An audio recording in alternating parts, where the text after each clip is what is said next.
Belanda kemudian menyatakan bahwa kedaulatan Indonesia sudah tidak ada lagi. Namun, dari dalam hutan, Jenderal Sudirman menyiarkan bahwa Indonesia masih ada.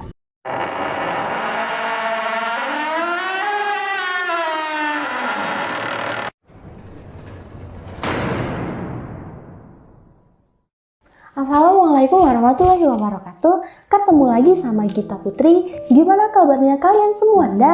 Semoga baik dan bahagia selalu ya. Pada video yang lalu, Gita membawakan kisah nyata beberapa pahlawan nasional yang kisah hidupnya diangkat ke layar lebar. Namun baru 4 tokoh.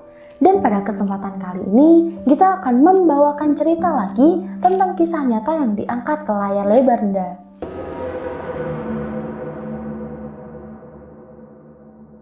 Yang pertama, ada film yang berjudul Jenderal Sudirman. Film ini diproduksi tahun 2015. Film garapan Viva Westi ini berkisah tentang Jenderal Sudirman yang diperankan oleh Adipati Dolken yang melawan Belanda secara gerilya, meskipun sedang sakit paru-paru. Film tersebut juga memperlihatkan taktik dan strategi perjuangan Jenderal Sudirman yang membuat Belanda kehabisan logistik dan waktu. Beliau juga bersembunyi di balik hutan-hutan Jawa untuk melakukan penyerangan. Kisah bermula ketika Belanda secara sepihak memutuskan perjanjian Renville dan menghentikan genjatan senjata. Pada 19 Desember 1948, Jenderal Simon Spoor atau Erik van Loon memimpin agresi militer 2 dengan menyerang wilayah ibu kota Indonesia saat itu, Yogyakarta. Soekarno yang diperankan oleh Baim Wong dan Muhammad Hatta diperankan oleh Nugi juga ditangkap dan diasingkan ke Pulau Bangka. Belanda kemudian menyatakan bahwa kedaulatan Indonesia sudah tidak ada lagi. Namun, dari dalam hutan, Jenderal Sudirman menyiarkan bahwa Indonesia masih ada. Dengan kondisinya yang sedang menderita sakit paru-paru, Jenderal Sudirman tetap memimpin perang gerilya di tanah Jawa. Berkat kepemimpinan heroik dari Jenderal Sudirman, tanah Jawa pun berubah menjadi medan perang yang luas. Hal tersebut membuat penjajah Belanda kewalahan hingga kehabisan logistik dan waktu.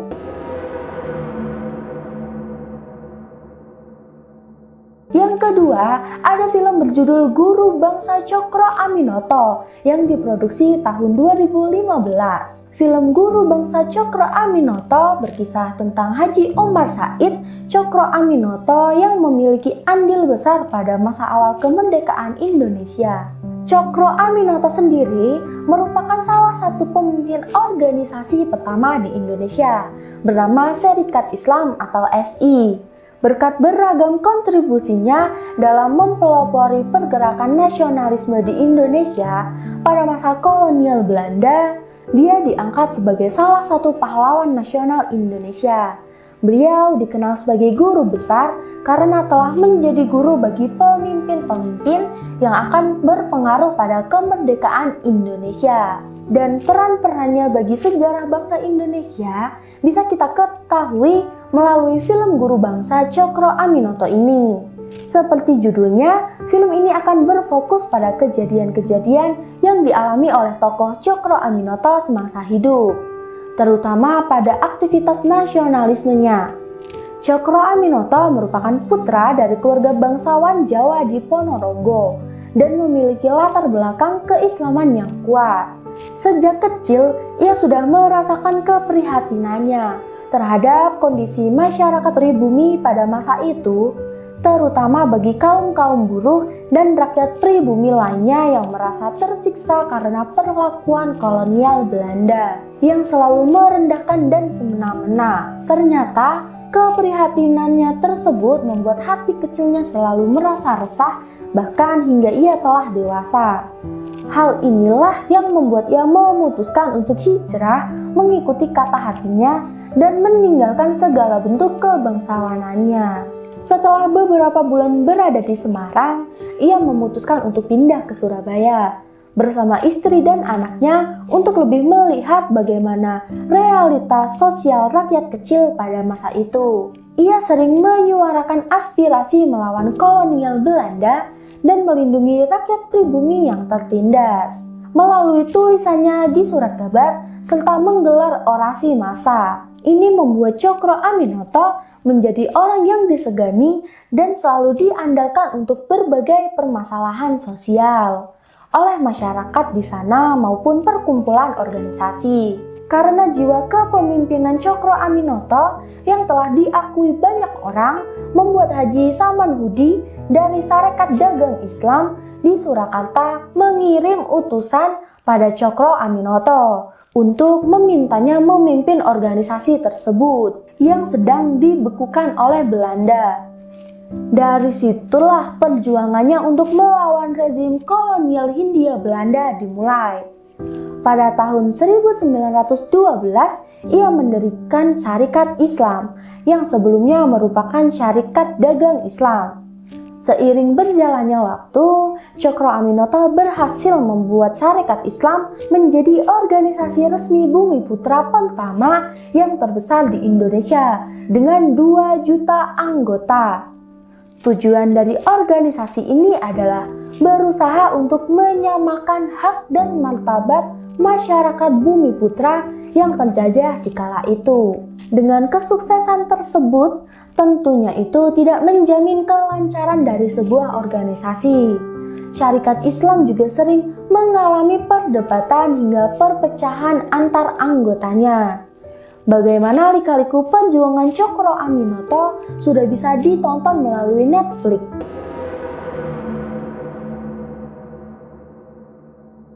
Yang ketiga, ada film berjudul Kartini yang diproduksi pada tahun 2017. Film arahan Hanung Bramantyo ini merupakan biografi dari Raden Ayu Kartini yang mengupayakan kesetaraan hak untuk perempuan, khususnya di bidang sosial dan pendidikan. Kartini yang dibintangi oleh Dian Sastrowandoyo tumbuh dengan menyaksikan ibu kandungnya Ngasirah yang terbuang di rumahnya sendiri. Kartini merupakan keturunan ningrat sehingga berkesempatan mengenyam pendidikan. Dia kemudian menulis surat-surat dalam upaya menyediakan lapangan kerja dan kesetaraan bagi perempuan di Jepara. Selain Dian Sastro, film ini juga dibintangi oleh Acha Septriasa serta Ayushita. Kartini akan dinikahi Joyo Adiningrat atau Dwi Sasono jelang pernikahan. Ia dikurung dalam kamar tanpa cahaya. Gugatan Kartini kepada ibu tirinya, Muriam atau Jenar Maisa Ayu, dengan mengatakan, "Apa yang bisa saya syukuri dari seorang laki-laki yang sudah memiliki 3 istri tidak mempan." Di kamar itu, Kartini yang selama ini memberdayakan perempuan jelata di Jepara dibuat tak berdaya. Ia akan menyusul saudarinya Kandina atau Ayushita ke pelaminan. Fakta ini membuat Rukmini atau Acha Septriasa merana. Selama ini, Rukmini, Kartini, dan Kandina dijuluki daun semanggi oleh Belanda. Ketiganya menyatu menjadi kekuatan yang tak terpatahkan. Sejak Kandina menikah, Rukmini merasa 3 kelopak daun semanggi itu sengaja dibuat pincang. Kartini kini berada di persimpangan. Ia dihadapkan pada 2 pilihan. Pertama, bersikeras menunggu jawaban Belanda terkait proposal beasiswa pendidikan yang diajukannya. Yang kedua, menuruti titah orang tua menikah di usia muda. Di tengah kegamangan, pintu jendela kamar Kartini dicongkel ibu kandungnya, Ngasirah atau Christine Hakim. Ia mengajak Kartini ke sebuah danau dan memberi nasihat yang menjadi titik balik Kartini. Dan kata apa yang tidak ada dalam aksara Londo? Bakti, ucap Ngasirah. Kartini menangis terseduh-seduh.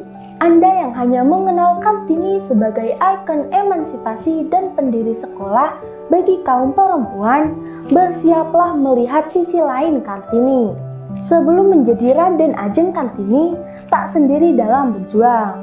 Ia memiliki 2 saudari yang sama gilanya dalam memperjuangkan perempuan.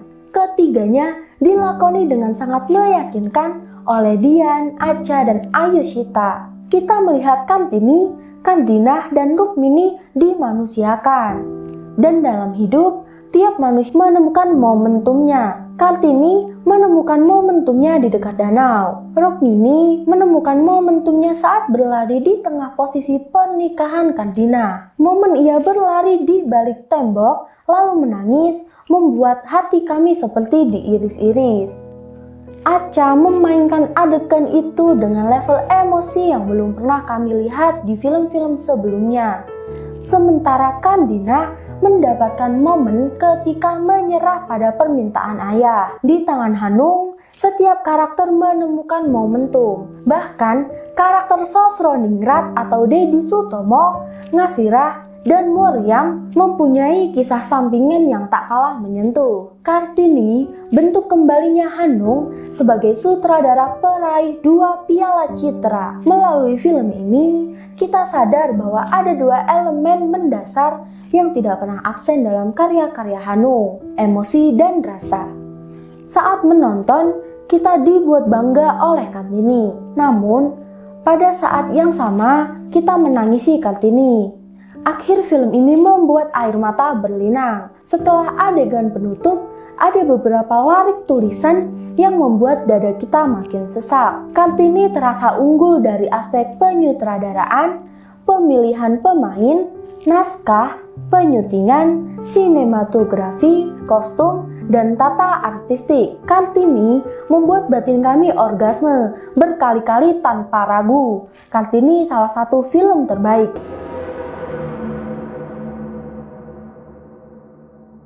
Yang keempat, ada film berjudul Wage, diproduksi pada tahun 2017.